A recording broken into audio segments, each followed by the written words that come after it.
exercise number 2 is automatic writing.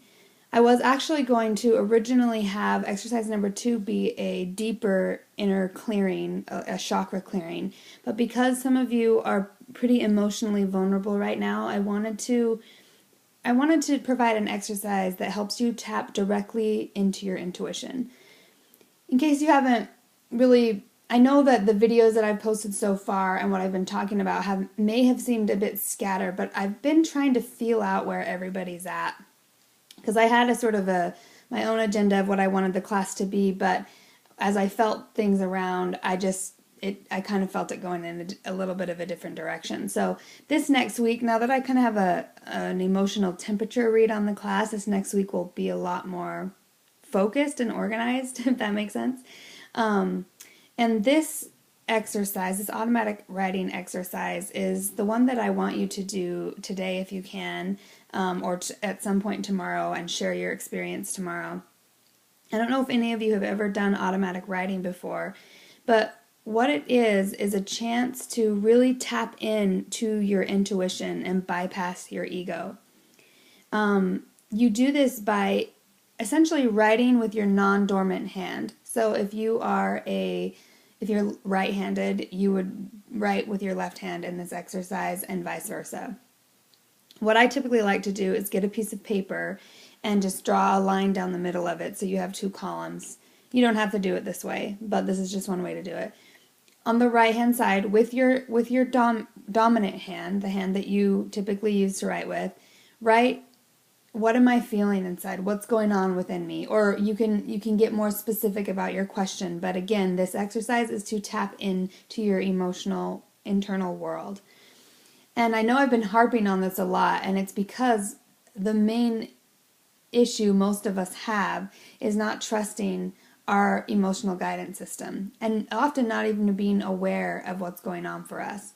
We all know also that emotions can be quote-unquote misleading, and it's because we always need to understand what's going on behind the emotion as well.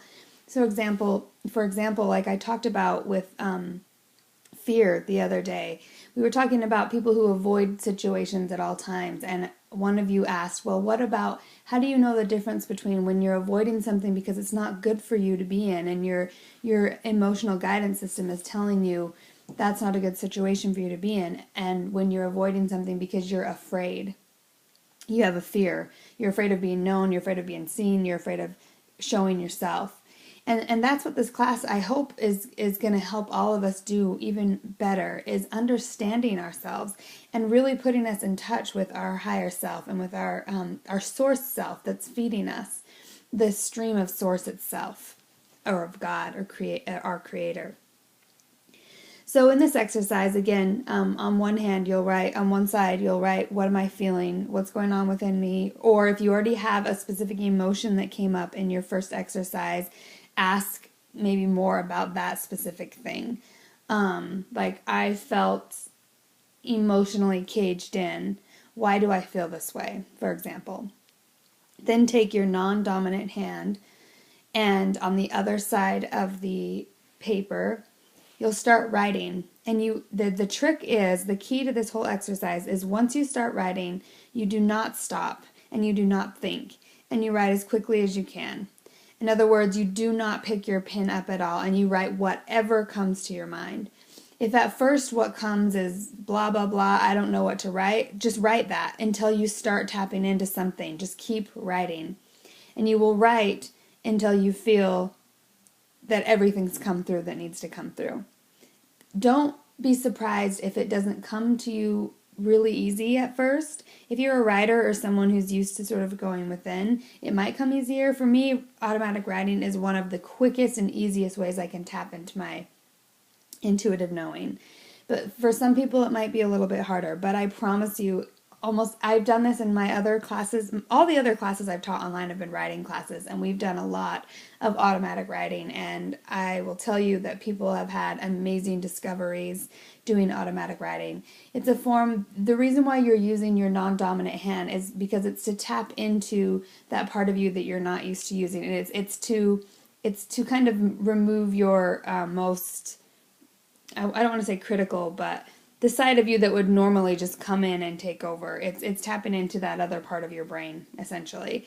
So it puts you in a position to have your ego take a back seat and sort of bypass your mind chatter, and like I said, directly tap into your intuitive capabilities to get answers to your questions. It's also I cannot speak. It's also a useful technique for understanding your true feelings when you need to make a decision. So this is also really good for those of us who don't always understand what we're feeling. If you have a question about a decision you need to make, you would write the question like, should I take this job? And then do the automatic writing and see what comes up. This, again, it just taps you into your own internal knowing. We all have intuition. We're all being fed constantly by source and our source stream. And that's our guidance system. So the more you can learn to tap into that, the better. So try that exercise today and tomorrow if you can. Tomorrow, write your experience. I will be uploading either this evening or tomorrow morning more written documents that's sort of a synopsis of what we've covered so far, that organizes the information for you, and that kind of gives you a compass for this next week. So it'll be a lot more organized. So I hope you guys have had a good weekend and enjoyed the class so far. Like I said, I know it's been a little chaotic, but that'll be different this week. So I hope that you enjoy this exercise, and I will talk to you soon.